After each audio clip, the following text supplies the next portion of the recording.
Hi, my name is Sacrosanct and I'm back with another video on the Roland R8 drum machine.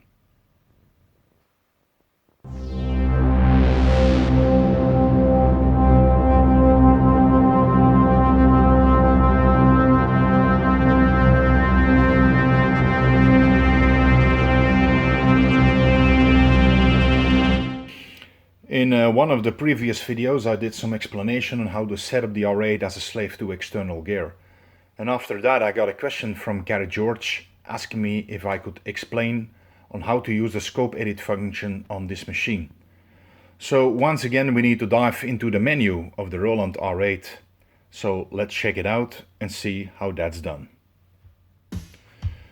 So for this video I already programmed a simple 4 to the floor sequence using a kick drum and a snare.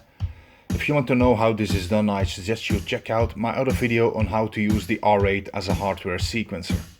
But for now let's focus on the scope edit function of this machine. Now, what is the scope function?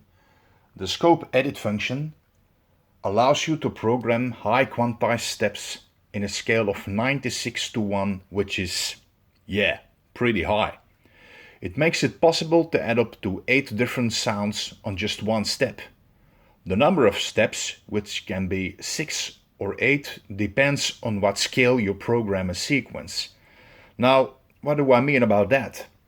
It means when you program a sequence in normal mode, you can add 6 additional mini steps or drum hits per every individual step, and when you program in triad mode you get 8 mini steps per hit or step.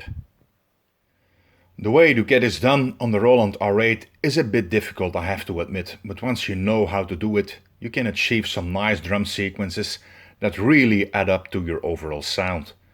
I also want to suggest that you read the manual on this topic if you have one, because the explanation in the manual is pretty good and very well done.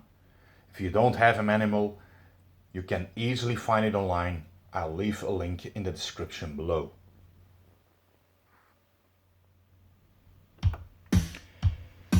About that 4 to the floor that's pre-programmed for the purpose of this video, I can tell that you can use the scope edit function on any other pattern or sequence that you may already have in your Roland. So, how do you do it? It's pretty easy actually, and it will be even more easy when you follow these simple steps.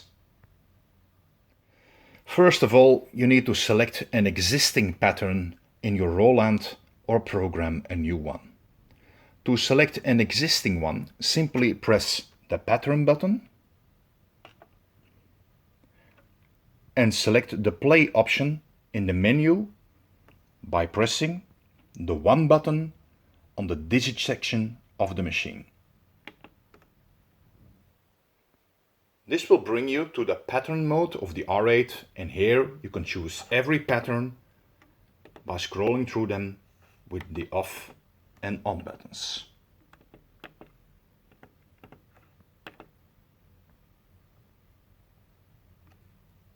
To use the scope edit function, we need to go into recording mode. So you press the pattern button once again, and this time you select the step function by pressing number 2.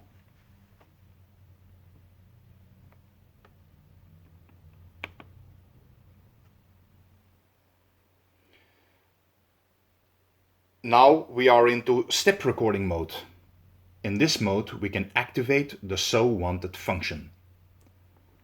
Simply press the page button in step record mode, followed by selecting the scope function by pressing the corresponding button on the R8.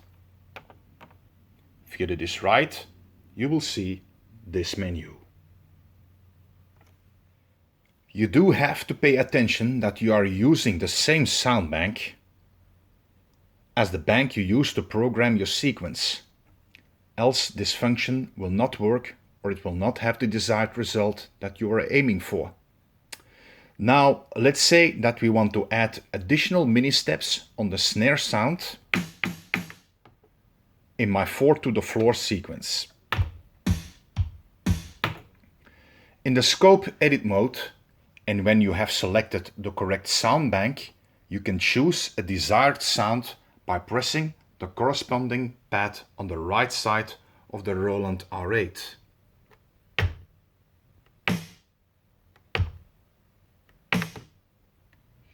Once you have selected your sound, you can add these additional mini steps by pressing the record button.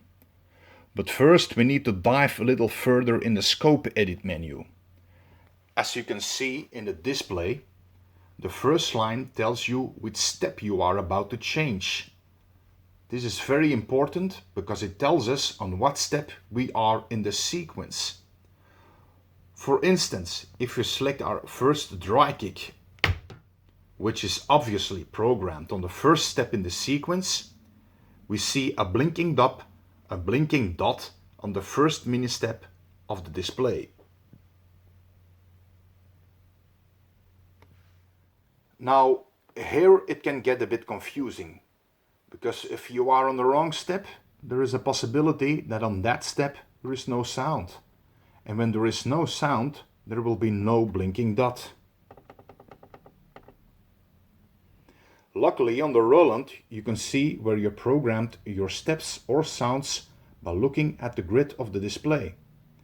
There are 16 steps on the grid, and every dot on this grid tells you there is a sound. Now we are going to add a mini step on the second snare in the sequence. Therefore we need to navigate to the 13th step in the scope, because that's where our snare is.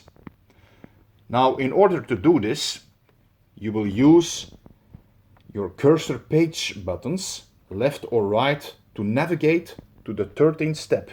And you will see it's changing every time you hit the navigating button, where you can see that your step number is changing and also your mini steps are visible now. And here we are, step number 13, and we are going to select our fat snare, and we are all set. Once we are on the exact location, we can start adding additional mini steps by pressing the record or the start button. We have 6 additional mini steps available, so it is just a matter of selecting them by pressing the corresponding pads. So in this case, we can select the first 6 pads on the Roland to add these mini steps.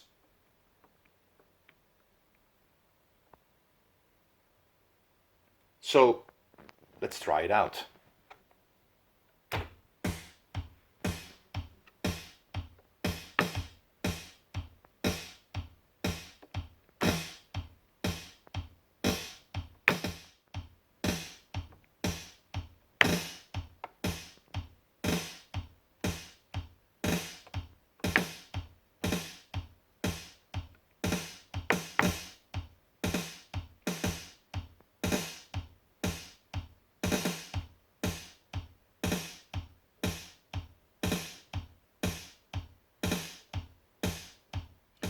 Okay, this sounds pretty good.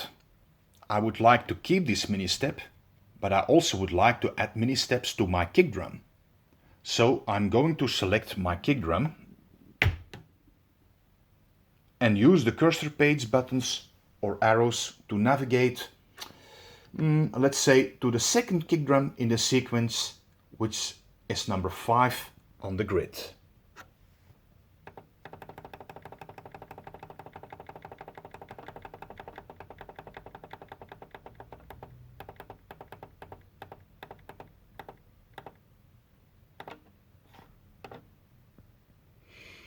And here we are, and notice the blinking dot, which is pretty important for our 5th steps. For our 5th step, if you want to add additional mini steps to the kick drum. We press the start button once again and start experimenting by adding additional mini steps, just as we did with the snare.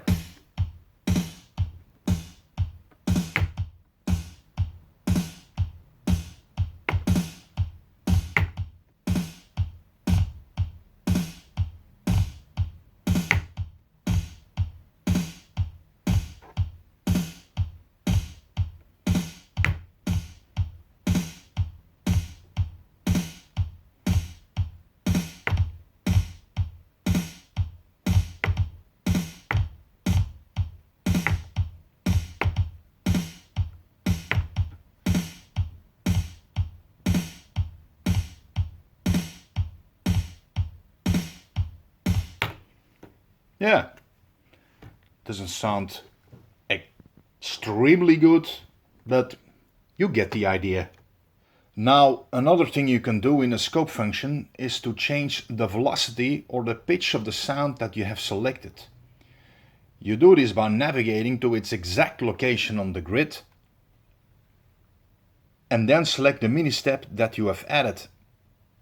So if I want to change the pitch of that snare that I have changed a few minutes before, I press the parameter select button until the pitch function is viewable in the menu. In this case, it is the first step after the velocity function. By using the value slider, I then can change the pitch of the additional snare from the moment I hit the record button.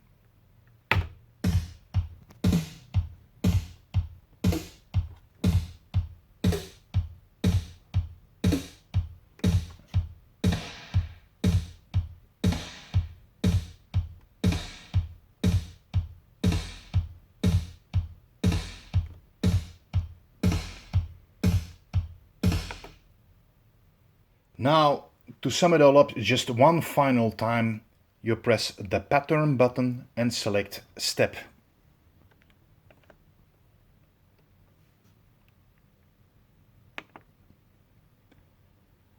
Then press the cursor page button,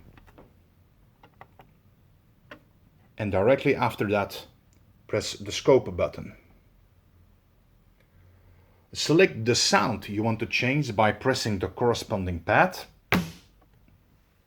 and then use the arrow buttons to navigate to the desired step where you want to add an additional mini step.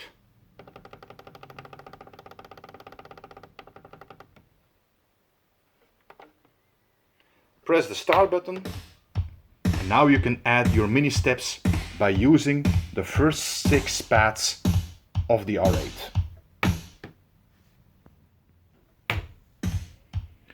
So this concludes another tutorial on the Roland R8 drum machine and how to use the scope edit function to add additional mini steps within a step of a sequence. I hope this video was helpful in some way and that it contributes to your productions. It was also nice to look a bit deeper under the hood of this fabulous drum machine and show you its capabilities. If you like this video, give it a thumbs up and consider subscribing to this channel, as there are more videos coming up about the Roland R8. In the meantime, keep on grinding, keep making music, and keep on doing what you love to do. My name is Sacrosanct, and see you next time.